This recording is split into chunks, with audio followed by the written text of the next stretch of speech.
Bismillahirrahmanirrahim. My dear students, honorable guardians, and those who are watching my class, Assalamu alaikum. I hope you are well by the grace of Almighty Allah. I am also fine.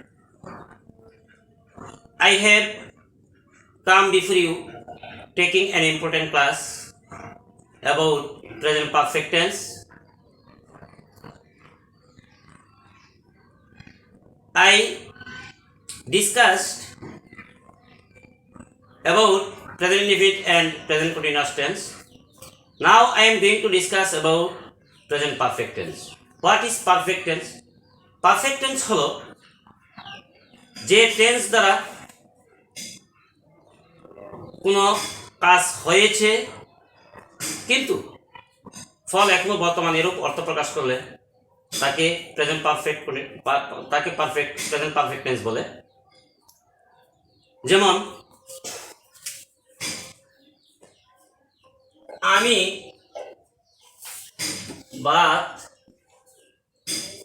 আমি ভাত খেয়েছি, তাহলে এখানে আমি subject, I, present perfect tense আমাদের যখন গঠন করতে যাব সাবজেক্টের পরে হ্যাভ হ্যাজ ব্যবহার করব, তারপর মূল ভার্বের পাস্ট পার্টিসিপল, তারপর এক্সটেনশন অর অবজেক্ট। একটা জিনিস মনে রাখতে হবে, প্রেজেন্ট পারফেক্ট টেন্সে অবশ্যই আমাদের মূল ভার্বের পাস্ট পার্টিসিপল ব্যবহার করতে হবে। আমরা জানি ভার্বের তিনটা রূপ আছে, তিনটা ফর্ম আছে, প্রেজেন্ট ফর্ম, পাস্ট পার্টিসিপল। তাহলে প্রেজেন্ট পারফেক্ট টেন্সে অবশ্যই আমরা পাস্ট পার্টিসিপল ব্যবহার করব এবং পাস্ট পার্টিসিপলের রূপটা আমরা সংক্ষেপে ভার্ব 3 দ্বারা প্রকাশ করে থাকি। যেমন তাহলে আই হ্যাভ, তাহলে খাওয়া ইংরেজি ইট, ইটের ভার্ব 3 ইটেন, কি খেয়েছি ভাত, তাহলে I have eaten rice. My dear students, বাংলাতে কিভাবে আমরা চিনব সেন্টেন্সটি প্রেজেন্ট পারফেক্ট টেন্সে আছে, অর্থাৎ বাংলা ক্রিয়াপদের শেষে আমরা কি কি থাকলে বুঝবো সেটা প্রেজেন্ট পারফেক্ট টেন্স। অর্থাৎ চেনার উপায়টা আমরা জেনে নিচ্ছি। চেনার উপায়, বাংলা ক্রিয়াপদের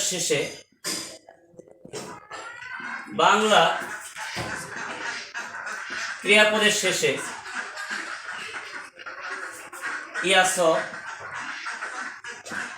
ইয়াসি, ইয়াসে, ইয়াসেন ইত্যাদি রূপ থাকে। মাই ডিয়ার স্টুডেন্টস, মাইন্ডেড, এগুলো আবার আরো সংক্ষিপ্ত রূপ আছে, যেমন স, সে, সি, সেন। যেমন আমি অঙ্কটি করেছি, তাহলে কি হবে? আমি অঙ্কটি করেছি। যেমন আমি আই, তাহলে আই সাথে কি বসবে? হ্যাভ, প্লাস কি বসবে? করা ইংরেজি ডু, ভার্ব 3 হবে ডান, অঙ্কটি ইংরেজি দা সাম। তাহলে কি দাঁড়ালো? I have done the sum. My dear students, present perfect টেন্সের স্ট্রাকচারটা নিয়ে এখন আমি আলোচনা করব। প্রেজেন্ট পারফেক্ট টেন্সের structure subject plus have, has plus verb 3 plus object. তাহলে কোন কোন সাবজেক্টের উপরে হ্যাভ বসে এগুলো আমাদের জানা উচিত। অর্থাৎ কি বসবে? আই, উই, দে, ইউ, এই সাবজেক্টগুলোর সাথে আমরা হ্যাভ বসাবো। আর যদি সাবজেক্ট যদি প্লুরাল নাম্বার হয় তারপর আমরা হ্যাভ বসাবো। সাবজেক্ট যদি থার্ড পারসন সিঙ্গুলার হয় তাহলে আমরা হ্যাজ বসাবো। যেমন রহিম, হি, সি, ইট, এগুলোর সাথে বসবে হ্যাজ। তারপর আমরা ভার্ব 3 বসাবো, তারপর অবজেক্ট বসাবো যদি থাকে। যেমন অসংখ্য সেন্টেন্স আমরা তৈরি করতে পারি এই স্ট্রাকচার দিয়ে। মাই dear students, such as I am giving example before you.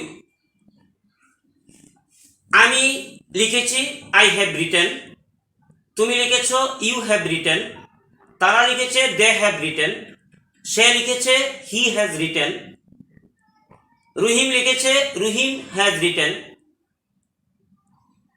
এখন যদি অবজেক্ট যুক্ত করি তাহলে কি হবে?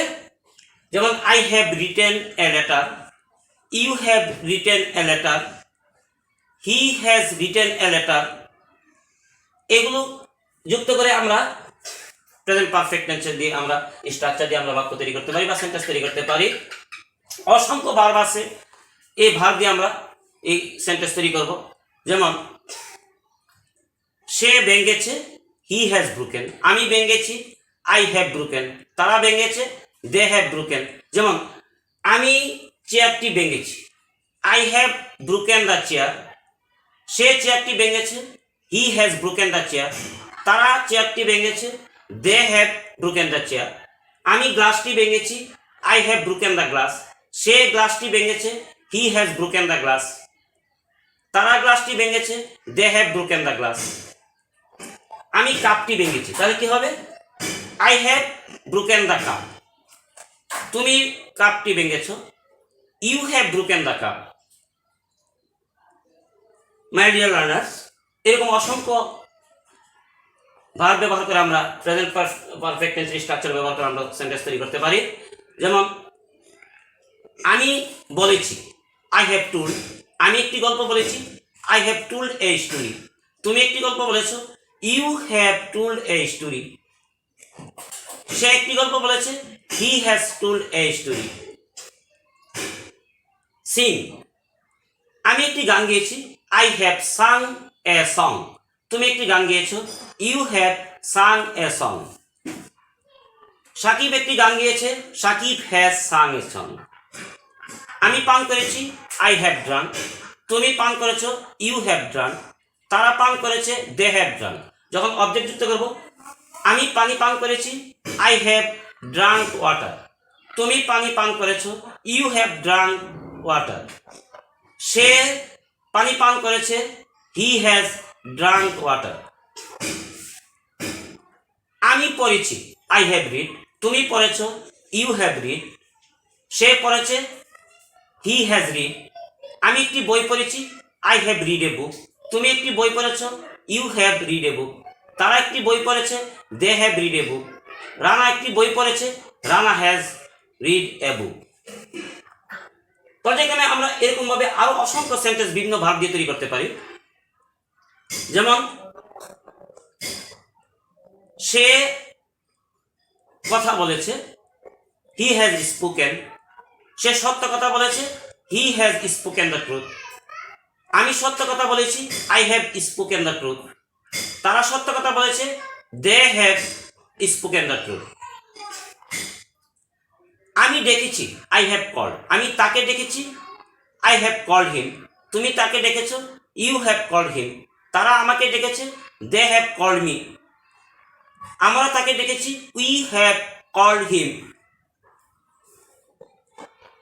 এসব অসংখ্য আরো ভাগ আছে। যেমন আমি চা তৈরি করেছি আই হ্যাভ মেড টি, তুমি চা তৈরি করেছো ইউ হ্যাভ মেড টি, সে চা তৈরি করেছে শি হ্যাজ মেড টি।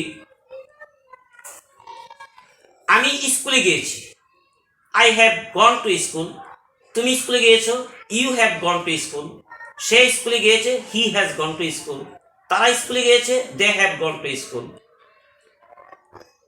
আমি বাজারে গিয়েছি I have gone to market, তারা বাজারে গিয়েছে they have gone to market. অসংখ্য বাক্য আমরা এই ভাব ব্যবহার করে তৈরি করতে পারি। নেগেটিভ স্ট্রাকচারটা কি হবে? Subject plus have has plus not plus verb 3 plus object.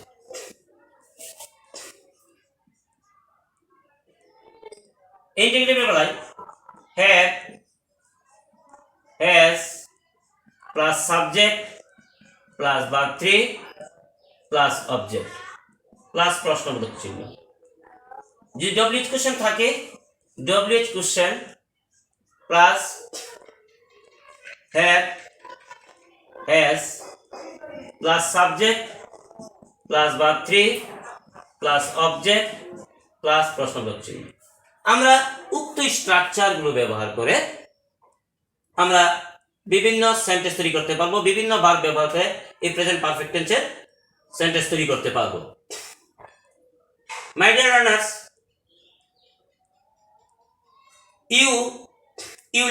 you will write this structure in your notebook and you will make more sentences about this structure.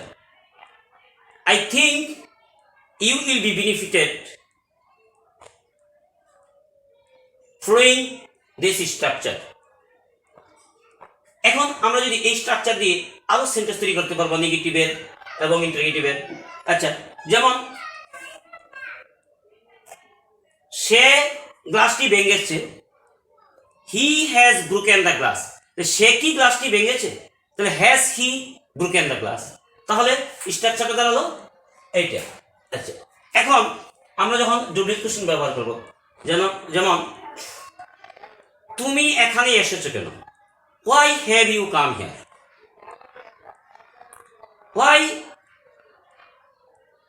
Where have you gone? তাহলে এইরকম ভাবে আমরা WH question ব্যবহার করেও আমরা এই structure ব্যবহার করে আমরা বিভিন্ন সেন্টেন্স তৈরি করতে পারবো।